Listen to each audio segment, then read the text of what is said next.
जगबानी। कृषि कानूनों के खिलाफ किसानों का विरोध प्रदर्शन लगातार जारी है। सरकार ने किसान संगठनों को समस्या का समाधान निकालने के लिए प्रस्ताव भेजा। वहीं किसान नेता ने सरकार को 10 दिसंबर का अल्टीमेटम दिया कि अगर प्रधानमंत्री हमारी मांगों को नहीं मानते तो उग्र आंदोलन किया जाएगा। किसान नेता बूटा सिंह ने कहा कि हमने 10 दिसंबर तक का अल्टीमेटम दिया है। अगर प्रधानमंत्री हमारी बात को नहीं सुनते और कानून को रद्द नहीं करते तो हम रेलवे ट्रैक को ब्लॉक कर देंगे। मोदी जी ने साडी बात ना सुनी, तिन्ने कानूनों को रद्द ना किया तो 10 तारीख नूं मोड़ के रेलवे ट्रैक पर सारे धरने आ जाएंगे, मुड़ रेलवे ट्रैक बंद हो जाएगा। जिहड़ा अल्टीमेटम दिया था, आज की मीटिंग ने फैसला लिया कि अब हुण रेलवे ट्रैक पर जाएंगे तो पूरे भारत के लोग जाएंगे। प्रधानमंत्री कुछ होर बोल रहे हैं, खेती मंत्री कुछ होर बोल रहे हैं, गृह मंत्री कुछ होर बोल रहे हैं। बेनती है, अपील है कि एकजुट होकर फैसला लिए, किसानों के पक्ष में लिए। असीं एकजुट हाँ, साडी चुनी हुई सरकार भारत दी नूं एकजुट होकर एक कोई किसानों के पक्ष में फैसला लेना चाहिए। राघवलाल जी आज की उनकी प्रेस कॉन्फ्रेंस।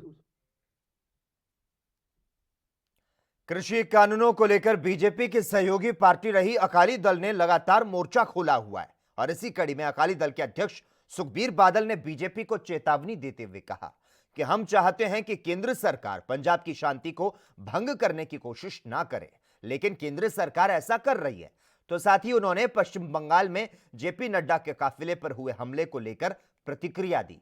उन्होंने कहा कि कुछ एलिमेंट्स हैं जो इस पूरे मूवमेंट को खराब करना चाहते हैं। मैं देश के प्रधानमंत्री ਨੂੰ फिर तो श्रोमणी अकाली दल के प्रधान होने के नाते फिर तो बेनती करते हैं, ਜਿਹੜਾ ਇਹਨਾਂ ਨੇ ਆ ਜਿਹੜਾ सख्त रवैया लड़ाई का ਵਰਤੀਆ ਇਹਨਾਂ ਨੇ ਲੜਨ ਦਾ फैसला किया है, टकराਅ ਦਾ नीति बनाने की फैसला किया है। आ टकराਅ की नीति ना बनाउण, क्योंकि देश के अन्नदाता किते बर्दाश्त नहीं कर सकता कि ਉਹਦੇ ਨਾਲ ਇੰਨਾ ਵੱਡਾ ਧੱਕਾ ਹੋਏ। श्रोमणी अकाली दल अन्नदाता की लड़ाई के नाल है ते 17 लोग शहीद हो गए इस जंग में। असी सारी कोर कमेटी ने, सारी पार्टी ने उन्होंने श्रद्धांजलि भी दी है। तो मैं तो आई बेनती करना चाहना है कि सारे लोग, सारे देशवासी, सारे जिहड़े लड़ाई लड़ रहे हैं, तकड़े होके आपां सारे देश के अन्नदाता नाल खड़ीए ते मोदी साहब तू मजबूर करिए कि वो जिहड़े काले कानून उन्होंने। दिल्ली में किसानों का संघर्ष जारी है। वहीं पंजाब के पटियाला से अहलुवालिया बिरादरी द्वारा आज 2 बसें भरकर संघर्ष के लिए रवाना की गई, जिसमें महिलाएं, बच्चे, बुजुर्ग शामिल थे। आने वाले समय में अहलुवालिया बिरादरी ट्रांसपोर्ट कंपनी के द्वारा और भी बसें भेजी जाएंगी।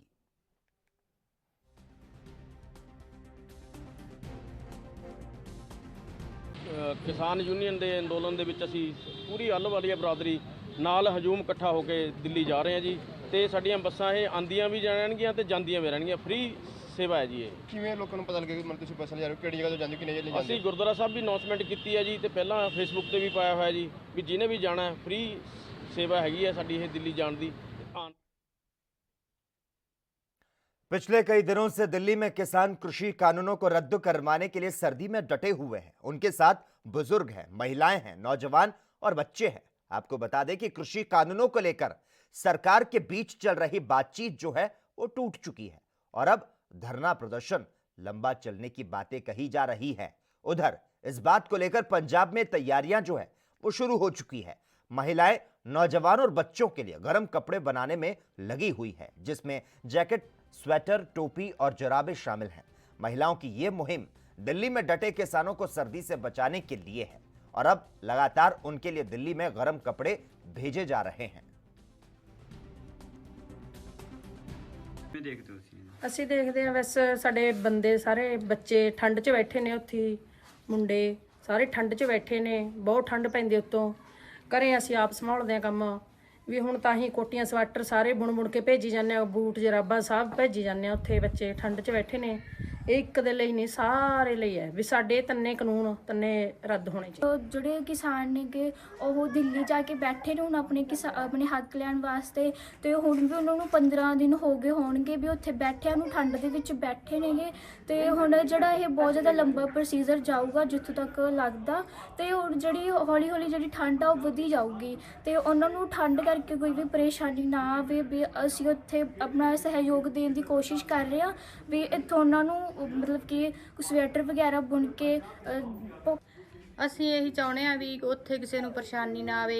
ਜਦੋਂ ਉਹ 10-15 ਦਿਨਾਂ ਪਿੱਛੋਂ ਉਰੇ ਆਉਂਦੇ ਨੇ, ਅਸੀਂ ਸਮਾਨ ਤਿਆਰ ਕਰਕੇ ਰੱਖਦੇ ਆ, ਬੂਟ ਜਰਾਬਾਂ ਕੋਟ ਸਾਰਾ ਬੁਣ ਕੇ, ਵੀ ਜਵਾਕ ਨੇ ਸਾਡੇ ਗਏ ਹੋਏ ਨੇ ਉੱਥੇ, ਉਹਨਾਂ ਨੂੰ ਕੋਈ ਪਰੇਸ਼ਾਨੀ ਨਾ ਆਵੇ, ਵੀ ਉਹਨਾਂ ਵਾਸਤੇ ਸਮਾਨ ਤਿਆਰ ਰੱਖਦੇ ਆ ਜੀ। ਪਹਿਲਾਂ ਅਸੀਂ ਧਰਨੇ ਤੇ ਜਾਂਦੇ ਆ, ਲਹਿਰੇ ਅੱਗ ਲੱਗਿਆ ਹੋਇਆ ਜੀ, ਫਿਰ ਅਸੀਂ ਇੱਥੇ ਆ ਕੇ ਆਪਦਾ ਕੰਮ ਕਰਦੇ ਆ, ਡੰਗਰ ਪਸ਼ੂ ਵੀ ਸਾਂਭਦੇ ਆ।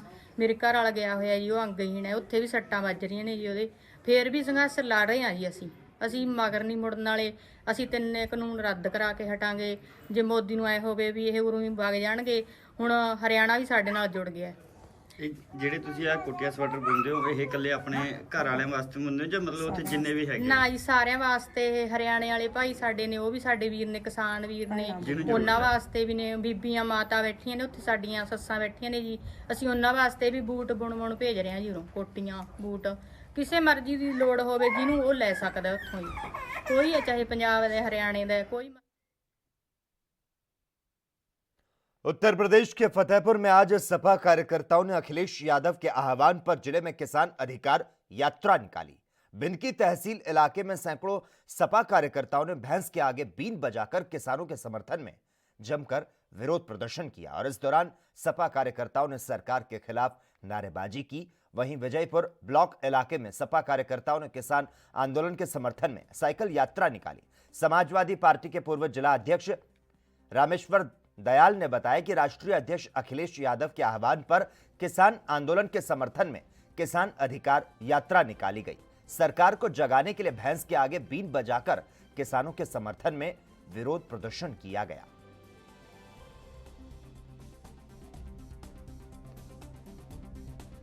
समाजवादी पार्टी के राष्ट्रीय अध्यक्ष आदरणीय अखिलेश यादव जी के निर्देश पर ये समाजवादी किसान अधिकार यात्रा चल रही है। उसी क्रम में आज बिंदकी में हम लोगों ने बिंदकी विधानसभा में ये कार्यक्रम रखा है। मैं कहना चाहता हूँ आपके सम्मानित चैनलों के माध्यम से कि जिस प्रकार से आज किसान का धान का मूल्य सरकार से 1860 आ रहा है, लेकिन सत्ता के दलाल उसको 1000 के ऊपर बिकने नहीं दे रहे हैं। 80% धान सरकारी रेट पर बिक रहा है, लेकिन किसान को उसका पैसा नहीं मिल रहा है। बिजली की स्थिति यह है कि बिजली के बिल लगभग पहले से दुगने हो गए। आज गांव के अंदर किसान परेशान है, बिजली नहीं आ रही है, नहरें पूरी तरह सूखी हुई हैं और किसानों ने जो बुआई कर दी थी अब दोबारा पानी लगाने के लिए पानी नहीं है। एक महीने बाद पानी आने की बात कर रहे हैं, जिससे पूरी फसल सूख जाएगी।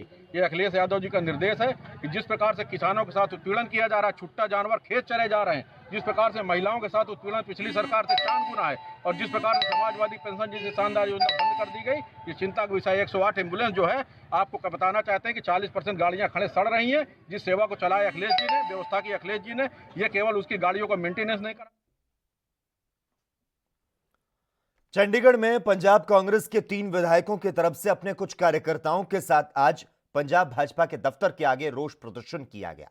इस विरोध के दौरान केंद्रीय कानूनों का कांग्रेसी विधायकों ने जमकर विरोध किया। हालांकि दूसरी तरफ मौके पर पहुंची पुलिस ने उन्हें ज्यादा समय न देते हुए हिरासत में लिया, जिसके बाद उन्हें पुलिस थाना ले जाया गया और कुछ समय के बाद रिहा कर दिया गया।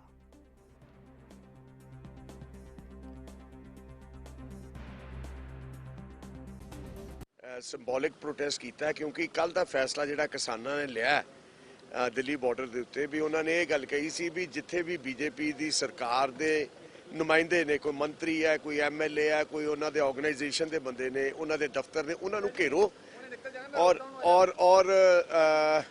ਔਰ ਬੇਸਿਕਲੀ ਉਹ ਇਹ ਹੈ ਵੀ ਅਸੀਂ ਇਹ ਜਿਹੜੇ 3 ਕਾਲੇ ਕਾਨੂੰਨ ਨੇ ਇਹ ਅਸੀਂ ਵਾਪਸ ਕਰਾਉਣਾ ਚਾਹੁੰਦੇ ਹਾਂ। ਮੋਦੀ ਜੀ ਨੂੰ ਇਹੋ ਹੀ ਸਾਡੀ ਹੱਥ ਜੋੜ ਕੇ ਬੇਨਤੀ ਹੈ ਵੀ ਮੋਦੀ ਜੀ ਤੁਸੀਂ ਸਰਕਾਰ ਹੋ, ਤੁਸੀਂ ਹਿੰਦੁਸਤਾਨ ਦੇ ਮਾਂ-ਬਾਪ ਹੋ ਤੇ ਕਿਸਾਨ ਤੁਹਾਡੇ ਕੋਲ ਆਪਣੀ ਫਰਿਆਦ ਲੈ ਕੇ ਆਏ। ਇਸ ਗੱਲ ਨੂੰ ਮੁਕਾਉਣਾ ਚਾਹੀਦਾ, ਆਪਣੀ ਜ਼ਿੱਦਾਂ ਨੂੰ ਛੱਡ ਕੇ। किसानों के द्वारा केंद्र सरकार के खिलाफ लगातार विरोध प्रदर्शन चल रहा है और इस बीच केंद्रीय मंत्री द्वारा आंदोलन को लेकर विवादित टिप्पणी की गई। केंद्रीय मंत्री ने कहा कि किसान आंदोलन के पीछे पाकिस्तान और चीन का हाथ है। उनके इस बयान पर इस समय बवाल मचा है। इस बयान को लेकर जहां एक तरफ मामला गरमाया हुआ है, तो वहीं पंजाब के किसानों ने इसका जमकर विरोध करना शुरू कर दिया। पंजाब के संगरूर में प्रदर्शन कर किसानों ने कहा कि केंद्र सरकार को अभी तक यही पता नहीं चला कि अगर सरकार आम जनता के खिलाफ कोई कानून पास कर देगी जो उनके हित में नहीं, तो उसके विरोध और प्रदर्शन के लिए लोग सड़कों पर जरूर उतरेंगे। ਇਹਦੇ ਬਾਰੇ ਕਹਿਣਾ ਕੀ ਚਾਹਾਂਗੇ, ਜਿਹੜੀ ਇਹ ਸਰਕਾਰ ਹੈ, ਇਹ ਸਰਕਾਰ ਨੇ ਇਹ ਪਾਲਿਸੀ ਹੀ ਨਹੀਂ ਸਮਝੀ ਹੈਗੀ ਕਿਸਾਨਾਂ ਦੀ ਪਾਲਿਸੀ ਨੂੰ। ਜਦ ਤੁਸੀਂ ਇਹੋ ਜਿਹੇ ਗੰਦੇ ਕਾਲੇ ਕਾਨੂੰਨ ਲੈ ਕੇ ਆਓਗੇ, ਪਬਲਿਕ ਦਾ ਉੱਠਣਾ ਇੱਕ ਸੁਭਾਵਿਕ ਹੈ। ਕੋਈ ਵੀ ਰਾਜ ਕਰਨ ਵਾਲੀ ਪਾਰਟੀ ਹੈ, ਚਾਹੇ ਉਹ ਬੀਜੇਪੀ ਹੈ, ਚਾਹੇ ਉਹ ਕਾਂਗਰਸ ਹੈ, ਚਾਹੇ ਕੋਈ ਹੋਰ ਧਿਰ ਹੈ, ਜਦੋਂ ਤੁਸੀਂ ਕਾਲੇ ਕਾਨੂੰਨ ਬਣਾਓਗੇ, ਪਬਲਿਕ ਦੇ ਉੱਤੇ ਧੱਕੇ ਨਾਲ ਮੜੋਗੇ ਉਹਨਾਂ ਕਾਨੂੰਨਾਂ ਨੂੰ, ਉਹ ਕਾਨੂੰਨਾਂ ਦਾ ਰਿਐਕਸ਼ਨ ਹੋਣਾ ਲਾਜ਼ਮੀ ਹੈ ਪਬਲਿਕ ਦੇ ਵਿੱਚ। ਜਿਹੜਾ ਇਹ ਪਾਕਿਸਤਾਨ ਜਾਂ ਚੀਨ ਦਾ ਮਤਲਬ ਉਹਦੇ 'ਚ ਨਾਂ ਲੈਂਦੇ ਨੇ, ਇਹ ਬਿਲਕੁਲ ਗਮਰਾਹਕੁਨ ਤੇ ਗਮਰਾਹ ਕਰਨ ਵਾਲਾ ਬਿਆਨ ਹੈ। ਦਾਨਵੇ ਸਾਹਿਬ, ਤੁਸੀਂ ਇੱਕ ਯੂਨੀਅਨ ਮਿਨਿਸਟਰੋਂ ਬਣੇ ਹੋਏ ਭਾਰਤ ਦੇ, ਅਸੀਂ ਨਹੀਂ ਚਾਹੁੰਦੇ ਕਿ ਤੁਸੀਂ ਇਹ ਭਰਮ ਪਾਲੋ ਕਿ ਇਹ ਲੋਕ ਪਾਕਿਸਤਾਨ ਜਾਂ ਚੀਨ ਦੀ ਸਹਿ 'ਤੇ ਬੋਲਦੇ ਨੇ। ਨਹੀਂ, ਅਸੀਂ ਸਾਡੇ ਹੱਕਾਂ ਵਾਸਤੇ ਜਾਗਰੂਕ ਹਾਂ।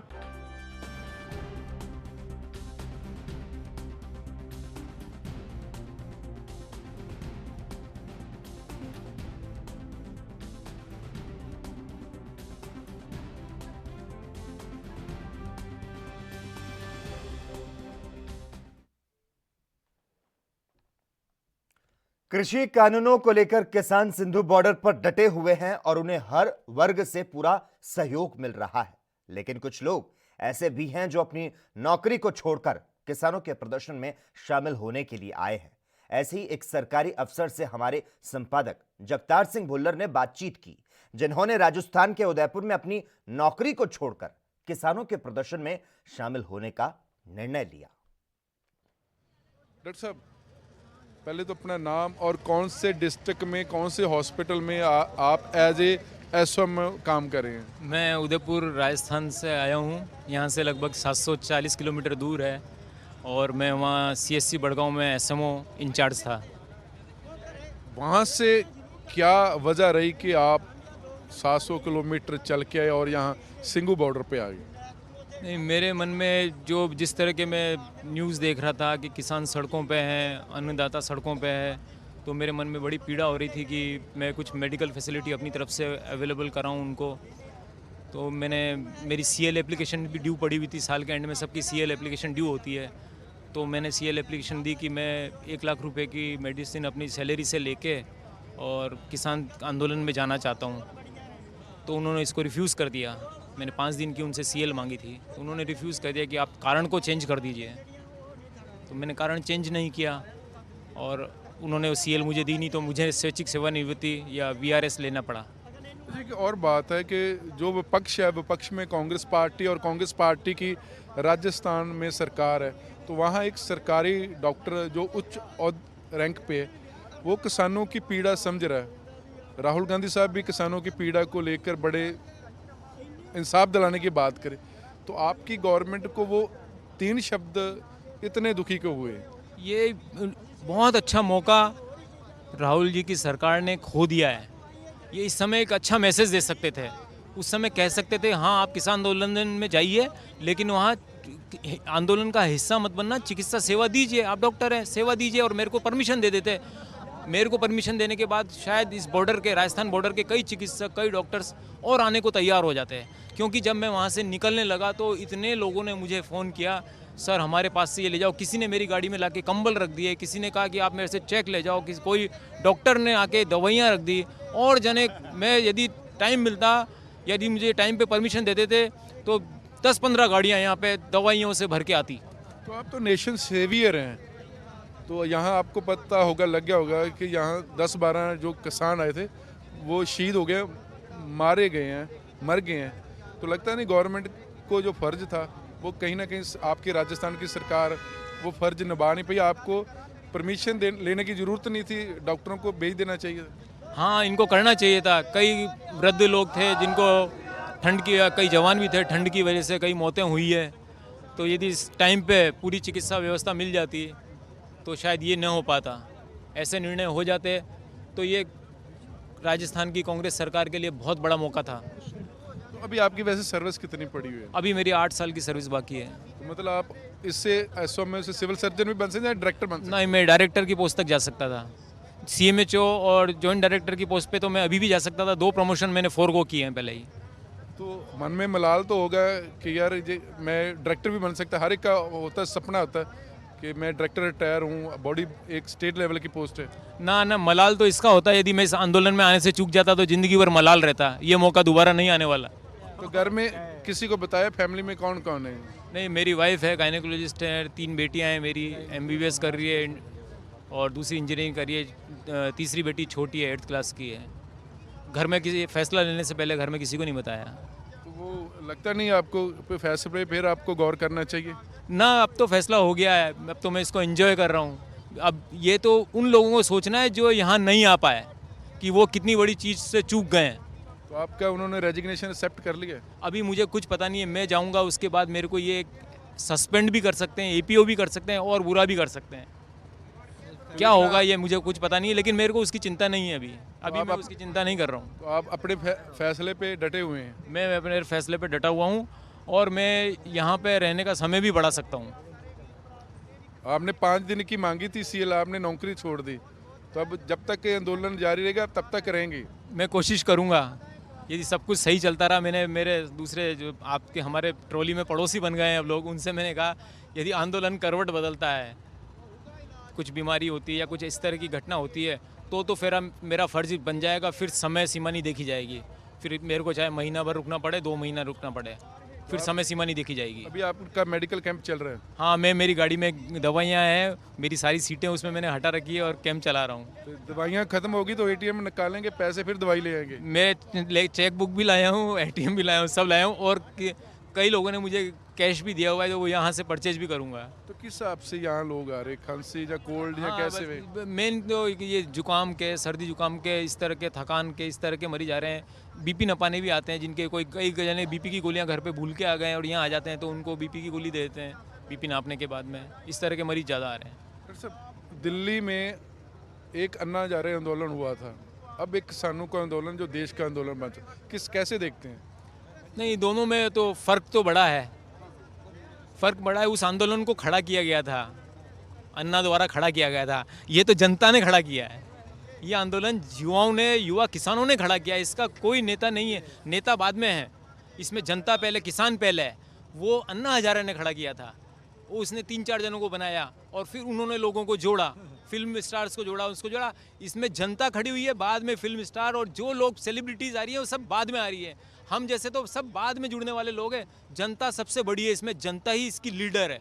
ये चीज़ सरकार को समझ लेनी चाहिए। ये आंदोलन 30 जनों का, 40 जनों से बैठ के समझौता करने वाला आंदोलन नहीं है। ये मुझे समझ में आ रहा है जब मैं यहाँ सिंघू बॉर्डर पे आया हूँ। ये जनता का आंदोलन है, इसके पीछे जनता का सपोर्ट है, पूरे की पूरे युवाओं का सपोर्ट है। वो 30-40 जने भी इन जनता से बिना पूछे समझौता नहीं कर सकते हैं। तो जब जनता खड़ी होती है तो क्या होता है? तो क्रांति होती है, क्रांति होती है और ये एक नई क्रांति है, नया हिंदुस्तान बनाने की क्रांति है।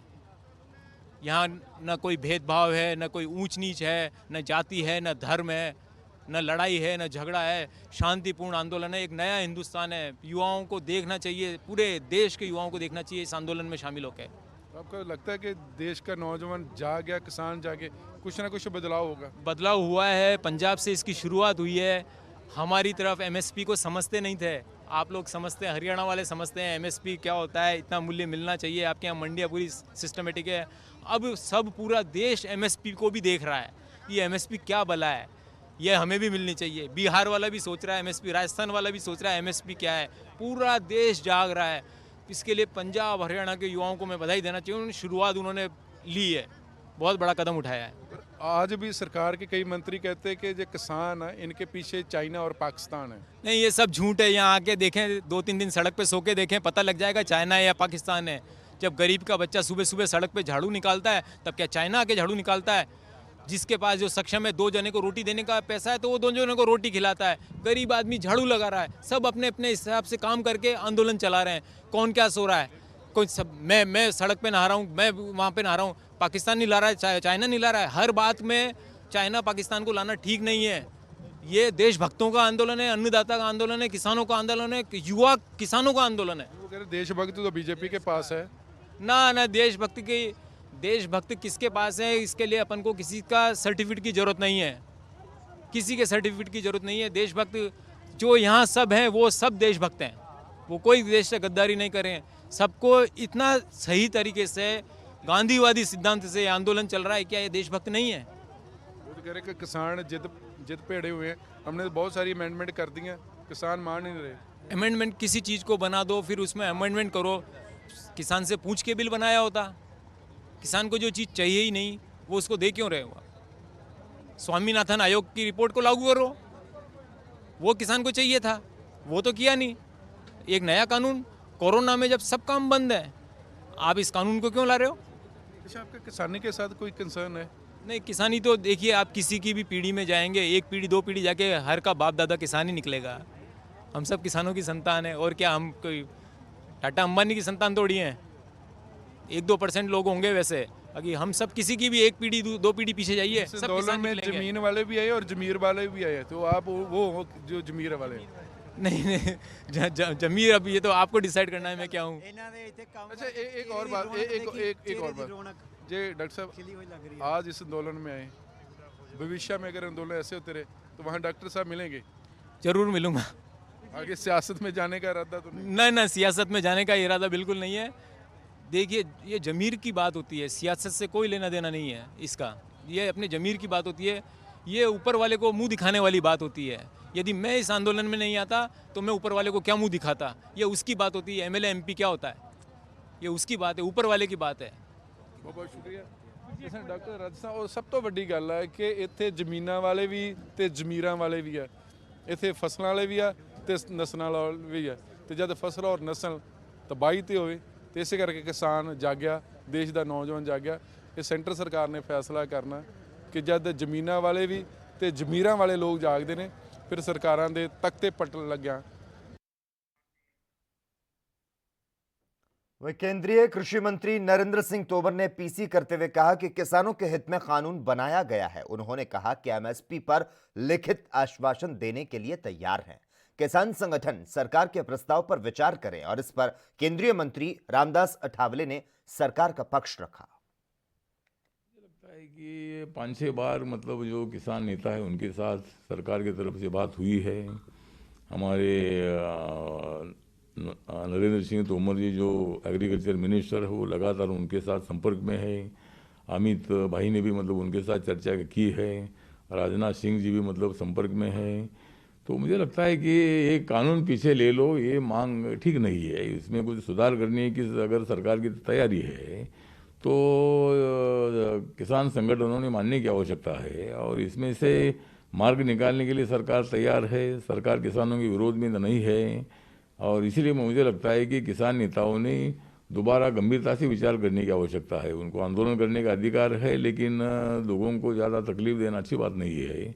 और इसीलिए मुझे लगता है कि किसानों ने जो कॉम्प्रोमाइजिंग फार्मूला सरकार का है उस पर गंभीरता से विचार करके इसमें से मार्ग निकालना चाहिए। और सरकार किसानों के हित का काम कर रही है। नरेंद्र मोदी सरकार किसानों के लिए काम कर रही है, उनकी आमदनी बढ़ाने के लिए काम कर रही है। उनकी आमदनी बढ़ाने के लिए मतलब ये 3 कानून आए हैं और इसीलिए मुझे लगता है कि इसमें राजनीति हो रही है। बुधवार को केंद्र द्वारा भेजे गए प्रस्ताव को किसानों ने ठुकरा दिया और इस पर सीपीआई नेता डी राजा ने प्रतिक्रिया देते हुए क्या कुछ कहा, आपको सुनाते हैं। That MSP alone is not the issue. In fact, when Parliament took up these bills for discussion, some members referred to MSP. Government did not agree at that point of time, and government bulldozed every objection, every amendment, and even there was no vote at all. And all these bills were passed in a very hurried manner and in a very undemocratic manner. कृषि कानूनों पर विपक्ष PM Modi को जबरदस्त तरीके से आड़े हाथों ले रहा है और इस बीच कांग्रेस के राष्ट्रीय प्रवक्ता जयवीर शहरील ने भी पीएम पर निशाना साधा। At the time when farmers are protesting and nation is going through economic crisis, spending 20,000 crore on a Central Vista project is like playing DJ music inside a funeral ground. At the time when farmers are protesting, nation is going through the worst economic recession. BJP government, instead of giving concession, is taking out an extravaganza procession by mocking and cocking a snook at the people of India. And most importantly, when the BJP itself does not believe in parliamentary democracy, does not believe in parliamentary rules, regulation, does not believe in taking the opposition into the confidence, what is the point of making a new parliamentary building? This is nothing but just an ego exercise of the arrogant BJP government. 3 काले कानून के खिलाफ किसान अब निर्णायक लड़ाई लड़ेगा। यह जानकारी आज हरियाणा के हिसार में पत्रकारों से बातचीत करते हुए किसान सभा के राज्य प्रधान फूल सिंह शोकंद और राज्य उप प्रधान शेर सिंह ने संयुक्त रूप से दी।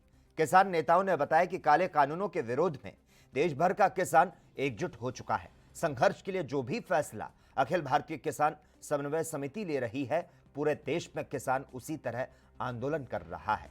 उन्होंने कहा कि 12 दिसंबर को पूरे हरियाणा में टोल्स को पूर्ण रूप से फ्री रखा जाएगा, किसी भी वाहन से टोल नहीं लेने देंगे। इसके अतिरिक्त 14 दिसंबर को पूरे प्रदेश में जिला स्तर पर उपायुक्त कार्यालय पर विरोध प्रदर्शन किया जाएगा।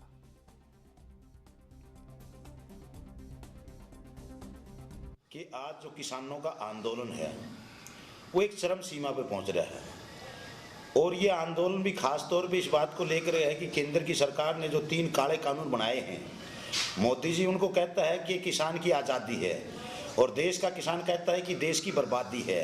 ये कॉरपोरेट घरानों के लिए, यहाँ की खेती को ख़त्म करने के लिए, यहाँ की मंडियों को ख़त्म करने के लिए, आड़तियों को ख़त्म करने के लिए और ऐसी हालत बना करके कॉन्ट्रैक्ट फार्मिंग के माध्यम से किसान को अपने ही खेत पे मजदूर के तौर पे रहना पड़ेगा।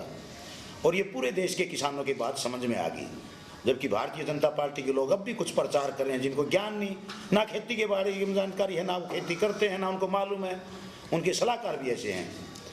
अब किसान को ये समझ में पूरे तौर पर आ गया कि बिल्कुल किसान विरोधी है। एएनबी न्यूज में खबरों का सिलसिला लगातार जारी रहेगा। हम यहां पर रुकते हैं एक छोटे से ब्रेक के लिए।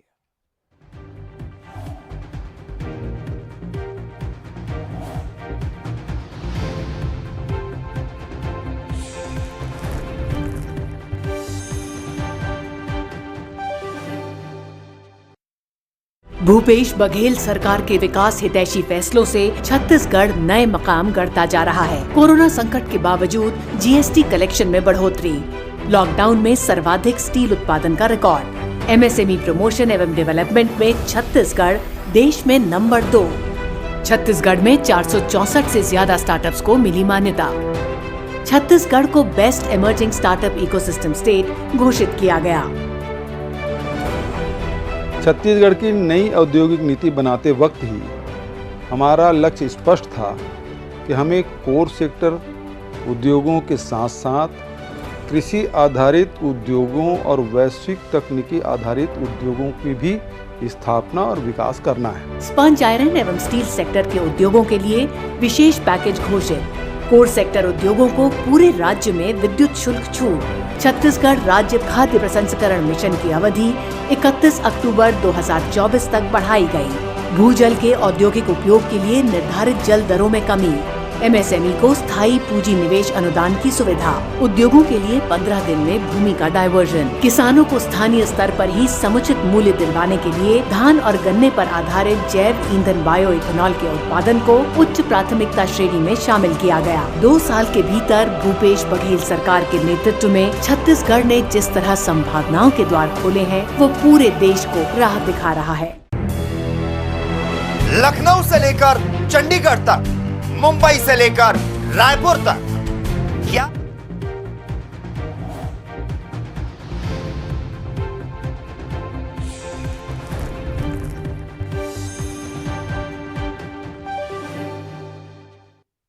ब्रेक के बाद एएनबी न्यूज में एक बार फिर से आपका स्वागत है। मानवाधिकार दिवस के मौके पर मुख्यमंत्री और तृणमूल कांग्रेस प्रमुख ममता बनर्जी ने नाम लिए बिना केंद्र की मोदी सरकार पर हमला बोला। और इस समय बीजेपी के राष्ट्रीय अध्यक्ष जेपी नड्डा 2 दिवसीय दौरे पर कोलकाता में हैं। गुरुवार को मुख्यमंत्री ने ट्वीट किया कि आज मानवाधिकार दिवस है। आजकल लोकतंत्र को उखाड़ने, मौलिक अधिकारों को कुचलने और लोगों की आवाज को दबाने का एक बड़ा चलन है। हमारी सरकार मानवाधिकार को कायम रखने के लिए प्रतिबद्ध है।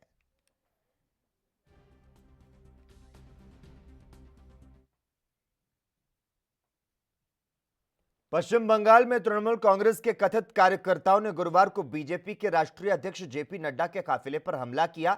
भगवा दल के नेताओं और प्रत्यक्षदर्शियों ने कहा कि हमले में वरिष्ठ बीजेपी नेता कैलाश विजयवर्गीय समेत कई लोग घायल हो गए।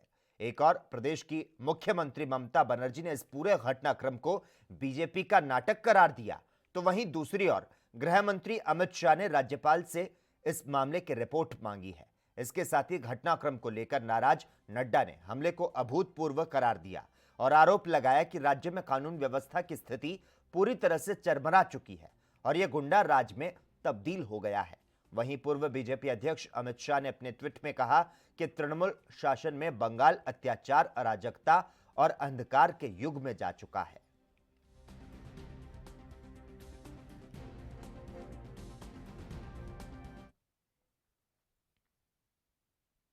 पश्चिम बंगाल के मुख्यमंत्री ममता बनर्जी ने गुरुवार को कोलकाता में आयोजित एक सार्वजनिक रैली में भाग लिया। यहां उन्होंने केंद्र सरकार की कार्यशैली पर सवाल उठाए, तो साथ ही उन्होंने बीजेपी अध्यक्ष जेपी नड्डा के काफिले पर हुए हमले को लेकर सवाल किया। उन्होंने बंगाल में बीजेपी की गतिविधियों को नौटंकी करार दिया। मुख्यमंत्री ने रैली को संबोधित करते हुए कहा कि उनके पास कोई दूसरा काम नहीं, या तो गृह मंत्री यहां रहते हैं या चड्डा, नड्डा, फड्डा, भड्डा यहां पर रहते हैं। जब उनके पास कोई उनकी बात सुनने वाला नहीं होता तो वो अपने कार्यकर्ताओं को नौटंकी करने के लिए बुला लेते हैं।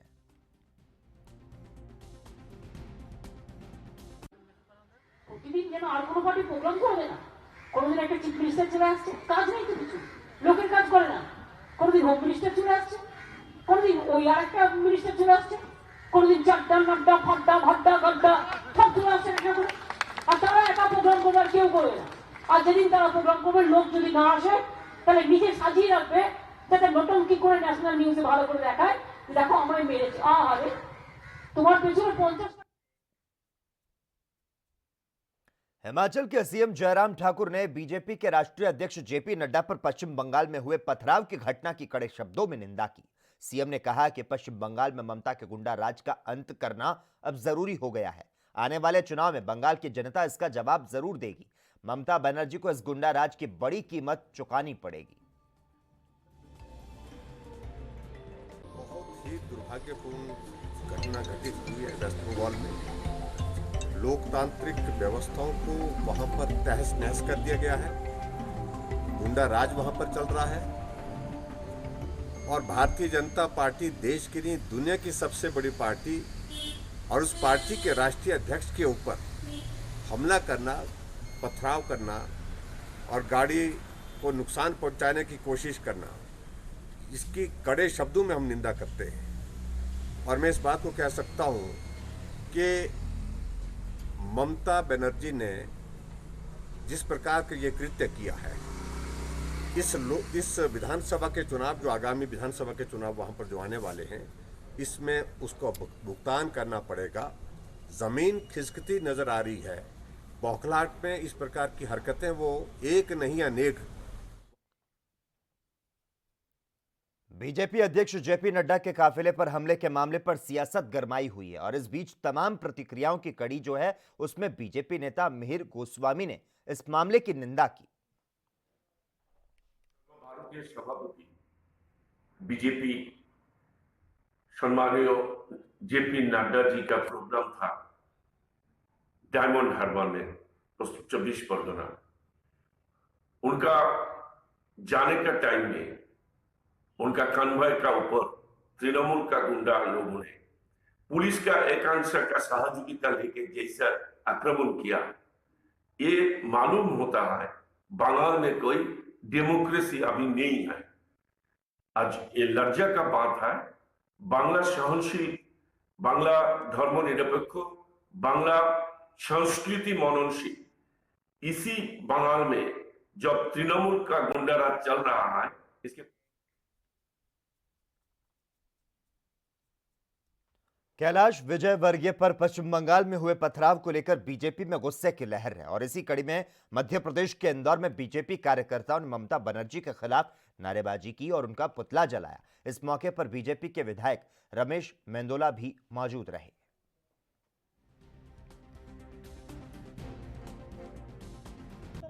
आज भारतीय जनता पार्टी के राष्ट्रीय अध्यक्ष आदरणीय नड्डा जी और भारतीय जनता पार्टी के राष्ट्रीय महासचिव आदरणीय कैलाश विजयवर्गीय के काफिले पर जो ममता बनर्जी के गुंडों ने जो हमला किया है, ये निश्चित रूप से हिटलरशाही है ममता बनर्जी की, और उसमें ये फांसीवाद उन्होंने वहाँ पर पूरे बंगाल में फांसीवाद को बढ़ा रही है। जिस तरह से तृणमूल कांग्रेस का जो जनाधार खिसक रहा है, उससे घबरा कर जो भारतीय जनता पार्टी के जो राष्ट्रीय नेता आ रहे हैं, वो जो भारतीय जनता पार्टी के कार्यकर्ता वहाँ काम कर रहे हैं, उनको डराने का, धमकाने का, उनको काम भारतीय जनता पार्टी के काम से रोकने के लिए वो आतंक का सहारा ले रही है। ये बंगाल की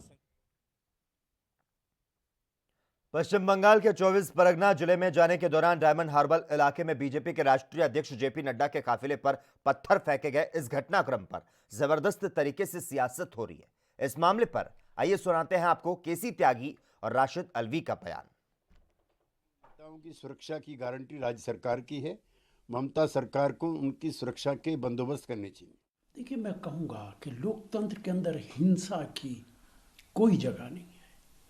जहाँ भी हिंसा होती है वो गलत होता है। बंगाल के अंदर जो कुछ हुआ वो निंदनीय है, लेकिन साथ साथ मैं ये भी कहूँगा भारतीय जनता पार्टी के लोगों को भी इस बात का ख्याल रखना चाहिए कि वो नफ़रत की राजनीति ना करें, दूसरे लोगों के सेंटिमेंट्स और जज्बात के साथ खिलवाड़ ना करें, जिसका नतीजा ये निकलता है। लेकिन किसी भी हालत में इस बात की इजाज़त नहीं दी जा सकती कि पथराव किया जाए, किसी तरीके की हिंसा की जाए। उनके खिलाफ सख्त कार्रवाई होनी चाहिए। देखिए, बंगाल के अंदर ये जो कुछ हुआ है वो निंदनीय है, लेकिन नड्डा साहब से मैं कहूँगा कि वो जहाँ पे बीजेपी की सरकार है वहाँ के हालात देखें, उत्तर प्रदेश जाएं और वहाँ देखें कि विपक्ष के नेताओं के साथ आपकी सरकार क्या कर रही है। आपकी सरकार अगर ऐसा करेगी तो दूसरी सरकारों में भी इस तरीके के वाक़यात। उत्तर प्रदेश के मुरादाबाद जनपद के समाजवादी पार्टी से सांसद डॉक्टर एसटी हसन ने कहा कि नई संसद की जरूरत तो है, लेकिन सरकार ने सभी विकास कार्य को रोक दिया। पहले जनता के लिए विकास कार्य होने चाहिए थे। तो साथ ही पूजन को लेकर उन्होंने कहा कि हमारा देश धर्मनिरपेक्ष देश है। देश में सभी धर्म के लोग रहते हैं और देश में सबका बराबर का हक है, और कानून भी इस बात की इजाजत नहीं देता कि आप धार्मिक रीति रिवाजों से सरकारी कामकाज करें। देखिए, इस वक्त कोरोना काल चल रहा है, सांसदों की निधियां भी रोक दी गई हैं और कोई भी फिजूल खर्ची इस वक्त नहीं की जा रही है। ठीक है, बिल्डिंग बननी चाहिए, ज़रूरत भी है, हम इसके खिलाफ नहीं हैं, लेकिन एक तरफ तो आपने सारे विकास के कामों को रुकवा दिया सांसदों के ज़रिए, जो भी होता था, जो जनता के लिए बहुत ज़रूरी थे, और दूसरी तरफ ये तकरीबन 1-2 हज़ार करोड़ का प्रोजेक्ट आपने लॉन्च कर दिया। तो इसमें बहुत डिस्पैरिटी है। अगर सब हालात नॉर्मल हों, सांसदों को भी काम करने का मौका मिले, उनको अपनी जनता के लिए विकास कराने का मौका मिले, तो सांसद बनने में भी कोई हर्ज नहीं है। सांसद बननी चाहिए। ये पुरानी संसद हो गई है और इसमें कंजेशन ज़्यादा है। तो मेरा तो यही कहना है कि इस वक्त अगर आपके पास इतना पैसा नहीं था कि आपने हमारी निधियाँ भी रोक दी, विकास कार्य आपने रोक दिए, तो कम से कम प्रायोरिटी पहले पब्लिक। उधर पहलवान सुशील कुमार खुद ही फर्जीवाड़े का शिकार हो गए। School games federation of India के अध्यक्ष सुशील के फर्जी हस्ताक्षर करके उनकी ही संस्था के नियमों में बदलाव कर दिए गए। उनके कई अधिकार छीनकर सचिव और सीईओ राजेश मिश्रा को दे दिए गए। इस मामले पर पहलवान सुशील कुमार ने और क्या कुछ जानकारी दी, आपको सुनाते हैं।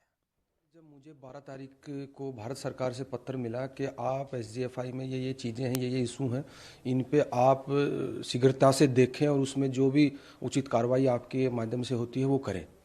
तो उसके बाद, इससे पहले तो मैं लगा हुआ था अपनी ट्रेनिंग पे, इन्हीं चीज़ों को देख के लगा हुआ था, मगर इस कोरोना के चक्कर में मैं ऑफिस में बैठना स्टार्ट हो गया। तो मैंने स्टार्ट किया देखना, तो देखा तो मैंने बहुत सी चीज़ें उसमें ऐसी लगी कि ये गलत हो रहा है।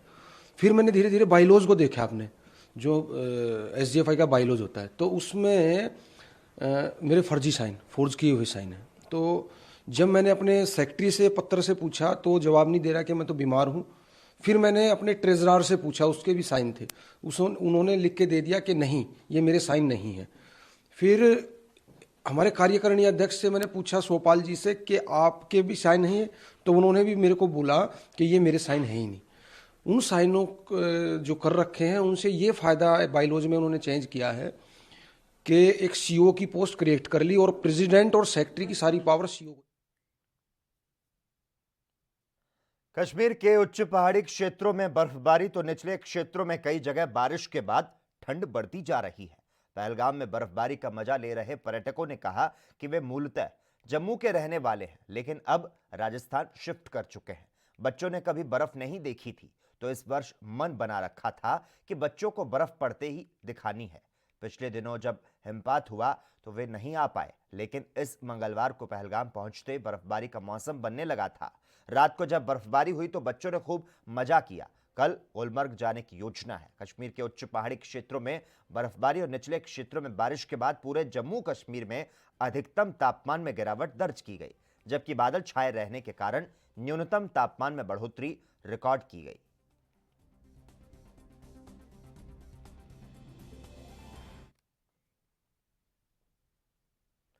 उत्तर प्रदेश के फतेहपुर जिले के बिंदकी कोतवाली क्षेत्र में दहेज का मामला सामने आया। दरअसल दहेज को लेकर शादी तय हुई, लेकिन बारात लड़की के दरवाजे नहीं पहुंची। लड़की के पिता का कहना है कि उन्होंने लड़के वालों को 50,000 रुपए दिए, लेकिन अब लड़के वाले 5 लाख रुपए की मांग कर रहे हैं। उन्होंने कहा कि हमारी 7 बेटियां हैं, इतने पैसे हम नहीं दे पाएंगे, जिसके बाद अब दहेज की शिकायत पीड़ित पिता ने पुलिस को दी है। फिलहाल पुलिस वालों का कहना है कि मामले की जांच चल रही है।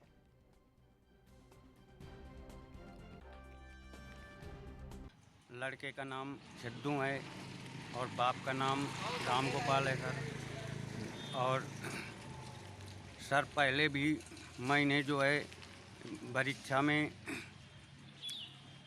50,000 रुपया सर दिया और 30,000 का फल फूल इस तरह का सामान दिया है सर। और इसके बाद फलदान में सर 1 लाख रुपया और 50,000 का सामान दिया सर। अभी ये लोग कह रहे हैं 5 लाख रुपया दो सर, मेरे 7 लड़की। देखिए, ये हमें एक शिकायत मिली थी कि एक व्यक्ति के द्वारा अवगत कराया गया कि उन्होंने अपनी लड़की की शादी फिक्स की थी और उसके बाद जो परिवार है उनके द्वारा इसमें दहेज की मांग की गई और शादी से इनकार किया गया। इसके संबंध में हमने संबंधित थाने को आदेशित किया गया कि वो इसमें वैधानिक कार्रवाई करें।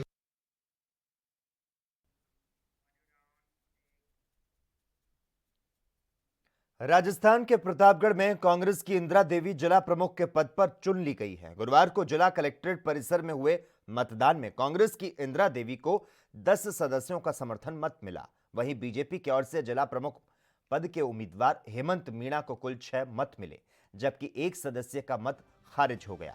जिला निर्वाचन अधिकारी अनुपमा जोरवाल और उप जिला निर्वाचन अधिकारी गोपाल लाल स्वर्णकार ने विजयी उम्मीदवार इंदिरा देवी को जीत का प्रमाण पत्र सौंपा। जिला परिषद सदस्यों के 17 सीटों की मतगणना हुई। यह ऐसा पहला मौका है जब लगातार कोई महिला जिला प्रमुख पद पर आसीन हुई है।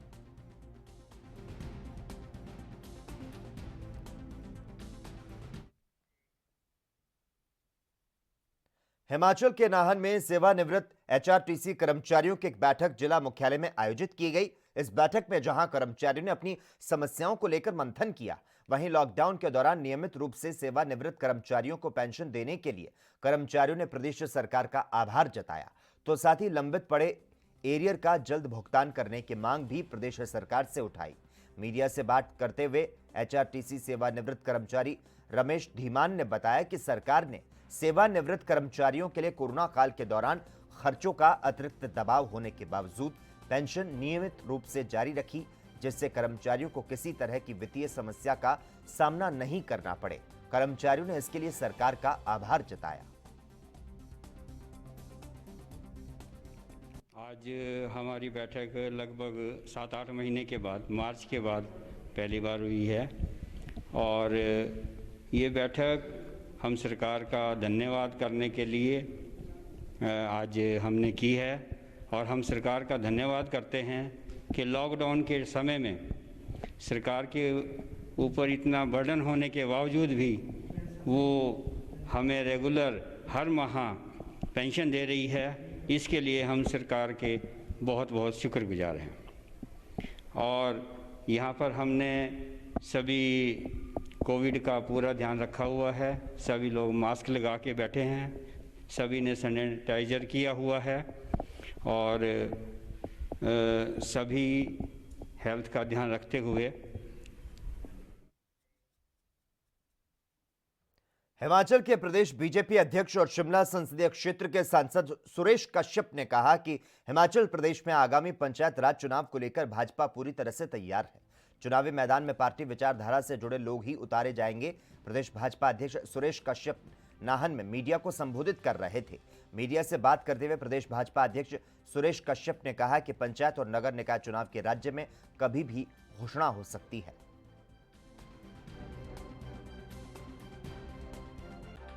जहाँ तक पंचायती राज चुनाव की बात है, बहुत जल्दी उसकी नोटिफिकेशन होने वाली है, क्योंकि हमारा जो कार्यकाल पंचायती राज का था वो पूर्ण होने को है और किसी भी समय में उसकी नोटिफिकेशन हो जाएगी। पार्टी की ओर से मैं कहना चाहूँगा कि हमारी पार्टी ये प्रयास करेगी कि ज़्यादा से ज़्यादा लोग हमारी विचारधारा की जीत कर जाए और उसके लिए हमारी पार्टी अभी से काम कर रही है। प्रदेश से लेकर पन्ना प्रमुख तक पार्टी के काम को हमने आगे बढ़ाया है और हमारा ये प्रयास है कि इस चुनाव में हमारे पार्टी के लोग एकजुटता का प्रदर्शन करते हुए, चाहे वो जिला परिषद की बात है, चाहे पंचायत समिति की बात है, चाहे प्रधान उपप्रधान की बात है, ज़्यादा से ज़्यादा अपनी विचारधारा के लोग जीत। हरियाणा के रेवाड़ी में नगर परिषद चुनावों को लेकर कांग्रेस पार्टी द्वारा बनाए गए 5 सदस्यीय कमेटी की बैठक आज पूर्व मंत्री के अजय सिंह यादव की अध्यक्षता में उनके निवास पर हुई। बैठक में विधायक चिरंजीव राव और पूर्व मंत्री डॉक्टर एमएल रंगा भी उपस्थित थे। अजय सिंह ने बताया कि बैठक में यह निर्णय लिया गया कि चेयरमैन पद के लिए पार्टी समर्पित कार्यकर्ता को अपना प्रत्याशी बनाएगी। चेयरमैन का जो चुनाव है वो हमने अपना जो हाथ का निशान है, कांग्रेस का चुनाव जो चिन्ह है उस पर लड़ रहे हैं और उसके लिए हमने 12 तक आवेदन मांगे हैं जो बैकवर्ड क्लास के लोग हैं। उसमें एक तो ये है कि मेंबरशिप ग्रहण करनी पड़ेगी तुरंत और 25 प्राइम मेंबर विद एप्लीकेशन और अपने बाकी एप्लीकेशन यहाँ हमें दे दें। उसमें शर्त ये रखी है कि एक तो 2014 के चुनाव में और 2019 के चुनाव में और जिन लोगों ने पार्टी गतिविधियों उत्तर प्रदेश में होने वाले आगामी पंचायत चुनावों के मद्देनजर भारतीय जनता पार्टी ने पंचायत चुनाव की तैयारियां शुरू कर दी है। पंचायत चुनाव के दृष्टिगत आज बीजेपी के पंचायत चुनाव के प्रदेश प्रभारी बहराइच पहुंचे। प्रदेश प्रभारी ने कहा, अभी हाल ही में हुए राजस्थान के पंचायत चुनाव में भारतीय जनता पार्टी ने ऐतिहासिक चुनावी जीत दर्ज की। बीजेपी आगामी उत्तर प्रदेश में आने वाले पंचायत चुनाव के लिए कमर कस चुकी है और बीजेपी का प्रत्येक कार्यकर्ता पंचायत चुनाव में अपनी सहभागिता करेगा। भारतीय जनता पार्टी का यह प्रयास होगा कि पंचायत चुनाव में अधिक से अधिक पार्टी कार्यकर्ता निर्वाचित हों। इसके लिए हम पंचायत चुनाव तैयारियों की लगातार समीक्षा कर रहे हैं। जनता पार्टी का कार्यकर्ता इन पंचायत के चुनाव में सहभागिता करेगा। अभी राजस्थान में पंचायत के चुनाव हुए हैं, उन पंचायत के चुनाव में भारतीय जनता पार्टी को ऐतिहासिक सफलता मिली है। उत्तर प्रदेश में भी पंचायत के चुनाव में भारतीय जनता पार्टी के कार्यकर्ता की सहभागिता हो, भारतीय जनता पार्टी का कार्यकर्ता निर्वाचित हो, उसके लिए हम सब बैठे हैं, चर्चा कर रहे हैं। बीजेपी के प्रत्याशी उतारेगी पंचायत चुनाव में? पंचायत चुनाव को लेकर के हम तैयारी कर रहे हैं। पंचायत चुनाव की जब घोषणा होगी, जब उसकी प्रक्रिया आएगी, तो जो सर्वसम्मति होगी उसके आधार पर निर्णय लेंगे। चुनाव कब तक होने पर है? ये तो सरकार तय करे, लेकिन यह तो तय है ना कि समय सीमा समाप्त हो गई है। 25 तारीख को ग्राम प्रधानों का कार्यकाल खत्म हो रहा है, तो स्वाभाविक रूप से चुनाव होगा। कोविड के कारण यदि देर हो रही है तो सरकार तय करेगी। सरकार जब भी चुनाव कराए, हम पंजाब के संगरूर में पुलिस ने एक ऐसे गिरोह को पकड़ा है जो सिर्फ कपड़ों की ही चोरी किया करता था, और चोरी करने से पहले वो एक गाड़ी चुराते थे ताकि पूरी वारदात को अंजाम दे सके। पुलिस ने बताया कि पकड़े गए आरोपियों से 10 लाख रुपए के गारमेंट्स, चोरी का सामान और वाहन बरामद किया गया। फिलहाल पुलिस आरोपियों से पूछताछ कर रही है।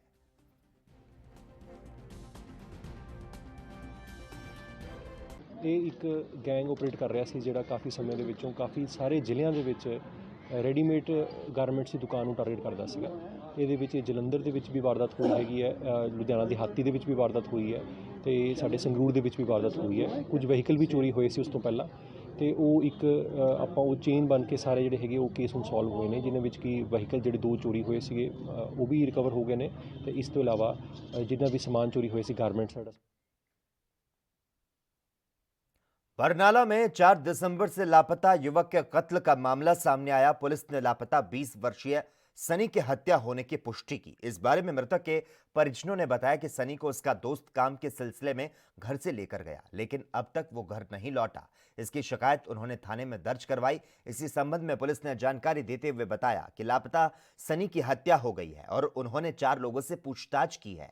पुलिस के मुताबिक शुरुआती जांच में अब तक यही पता चला है कि सनी की लाश को किसी गटर में फेंका गया है, जिसको बरामद करने के लिए पुलिस कोशिश कर रही है।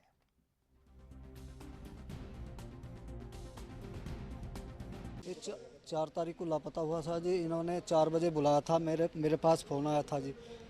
मेरे पास फ़ोन था जब क्या नाम आया था, ये कह रहे इधर आ जा, क्या नाम है, मैं काम करना है, काम करने जाएंगे। उसके बाद फिर क्या नाम है उसका पता नहीं लगा जी। मोबाइल दिया मैंने, मोबाइल बंद कर दिया जी। 7:30-8 बजे बंद कर दिया मोबाइल। कत्ल करा जी, कत्ल ही समझो जी बेटे का, जब कत्ल हो गया जी। इसने क्या नाम है ये बंदे ने करा जी कत्ल मेरा, क्या नाम है ये जो क्या नाम है रिंकू। ਇਹ 4 ਤਰੀਕ ਦਾ ਘਰੋਂ ਗਿਆ ਜੀ। ਬਾਕੀ ਤਾਂ ਦੋਸ਼ੀਆਂ ਦੀ ਇੰਟਰੋਗੇਸ਼ਨ ਤੋਂ ਹੀ ਚੱਲੂਗਾ ਪਤਾ। ਇਹਦੀ ਕਰੀਬ 20 ਸਾਲ ਉਮਰ ਸੀ। ਉਹਦੇ ਵਿੱਚ ਦੇਖਦੇ ਹਾਂ ਜੀ, ਮੈਂ ਲੈਟਰ ਲਿਖਾਇਆ ਸੀ, ਡਿਊਟੀ ਮੈਜਿਸਟ੍ਰੇਟ ਆਊਗਾ, ਉਹਦੀ ਹਾਜ਼ਰੀ 'ਚ ਅਸੀਂ ਰਿਕਵਰ ਕਰ। वहीं तरनतारन पुलिस ने गांव गोहलवाड़ के पास नाकेबंदी के दौरान राजस्थान से अफीम की तस्करी करने आए 2 तस्करों को 5 किलो अफीम के साथ धर दबोचा। पकड़े गए आरोपियों की पहचान धीरज कुमार और मनदीप सिंह के रूप में हुई। फिलहाल पुलिस ने दोनों पर मामला दर्ज कर लिया है।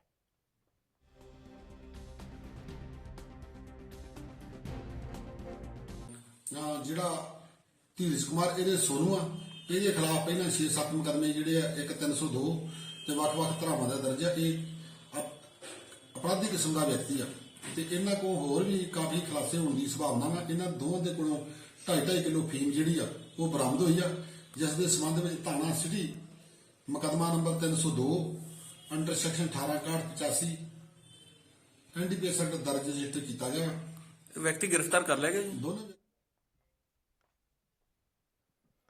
उधर उत्तर प्रदेश में बेटी बचाओ बेटी पढ़ाओ का नारा लगातार योगी सरकार में फेल होता नजर आ रहा है, जहां आए दिन बेटियों के साथ छेड़छाड़ और दुराचार जैसी घटनाएं सामने आ रही है। एक ऐसा ही ताजा मामला मथुरा से सामने आया, जहां पर थाना हाईवे स्थित बसंत विहार कॉलोनी में नाबालिग बच्ची के साथ पिछले 8 महीने से पड़ोस में रहने वाला युवक दुष्कर्म कर रहा था। वहीं नशीला पदार्थ खिलाकर किशोरी का अश्लील वीडियो बना लिया, जिसके बाद लगातार ब्लैकमेल कर रहा था।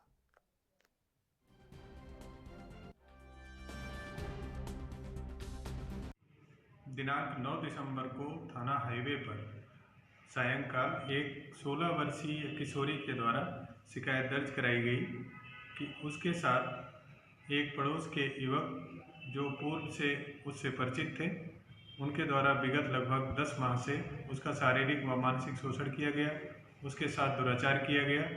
इसमें अन्य उनके साथी उनके सहयोगी की भूमिका में रहे हैं। इस सूचना पर थाना खबर पंजाब के मुक्तसर से, जहां पर वार्ड नंबर 24 मोड़ रोड के मोहल्ला निवासी पिछले लंबे समय से सीवरेज के गंदे पानी की समस्या से जूझ रहे हैं और इस दौरान लोगों का कहना है कि कई बार प्रशासन से शिकायत की जा चुकी है, बावजूद इसके कोई ध्यान जो है वो नहीं दिया जा रहा। गोडे गोडे तो साडे सीवरेज का पानी हुंदा, बरसात का नहीं। एडा बुरा हाल है। चीफ साहब भी ਇੱਥੇ ਆਏ ਸੀ ਮੇਰੇ ਖਿਆਲ ਉਦੋਂ ਉਹਨਾਂ ਨੇ ਬੜੀ ਜਲਦੀ ਪਾਣੀ ਕੱਢਤਾ ਸੀਗਾ। ਉਹ ਇੱਥੇ ਟੈਂਪਰੇਰੀ ਇੰਜਨ ਜਾਂ ਲਾ ਕੇ ਤੇ ਖੇਤ ਨੂੰ ਪਾ ਦਿੰਦੇ ਆ ਕਿਸੇ ਦੇ, ਉਹ ਕਿਹੜਾ ਸੀਵਰੇਜ ਚੱਲਿਆ ਜੀ। ਕਿੰਨੇ ਦਿਨ ਸਮੱਸਿਆ ਫਿਰ ਹੱਲ ਰਹੀ ਉਦੋਂ? ਉਹ ਤੇ ਜਦੋਂ ਕੋਈ ਇੰਜਨ ਕੱਢ ਦੇਣਗੇ 5-7 ਦਿਨਾਂ ਬਾਅਦ ਇੰਜਨ ਲਾ ਕੇ ਪਾਣੀ ਇੱਥੇ ਖੇਤ 'ਚ ਪਾ ਦੇਣਗੇ ਖੱਬੇ ਸੱਜੇ। ਇੱਥੇ ਗੱਲ ਆ ਵੀ ਨੱਕ ਨਾਲ ਲਾ ਕੇ ਤੇ ਗੱਲਾਂ ਨਾ ਪੂਜ ਦੇਣੇ। ਇੱਥੇ ਨਾ ਹੋਇਆ ਤਾਂ ਸਾਹਮਣੇ ਗੰਦ ਪੈ ਜਾਊਗਾ ਜੀ। ਇਹੋ ਕੁਝ ਆ, ਕੋਈ ਸੀਵਰੇਜ ਤੇ ਨਹੀਂ ਨਾ ਚੱਲਿਆ ਜੀ। ਸੀਵਰੇਜ ਫੇਲ ਆ ਬਿਲਕੁਲ। ਜਦੋਂ ਕਮੇਟੀ ਦੀਆਂ ਵੋਟਾਂ ਪੈਣਗੀਆਂ ਐਮਸੀ ਤੁਹਾਡੇ ਮਹੱਲੇ ਦੇ ਉਹ ਵੀ ਆਉਣਗੇ ਜਾ ਕੇ ਉੱਠਣਗੇ, ਹਾਂਜੀ, ਤਾਂ ਤੁਸੀਂ ਮਤਲਬ ਉਹਨਾਂ ਨੂੰ ਕੀ ਜਵਾਬ ਦੇਵੋਗੇ? ਜਵਾਬ ਇਹ ਸਾਡਾ ਕੋਈ ਸੁਣਦਾ ਹੀ ਕੋਈ ਨਹੀਂ, ਤਾਂ ਅਸੀਂ ਵੋਟਾਂ ਲੈਣ ਸਾਡੇ ਕੋਲ ਕਾਹਦੇ ਹੱਥ ਆਣਾ ਕਿਸੇ ਨੇ। और इसी के साथ ही इस वक्त के बुलेटिन में बस इतना ही। देश और दुनिया की तमाम अहम खबरों के लिए लगातार आप देखते रहिए ANB न्यूज।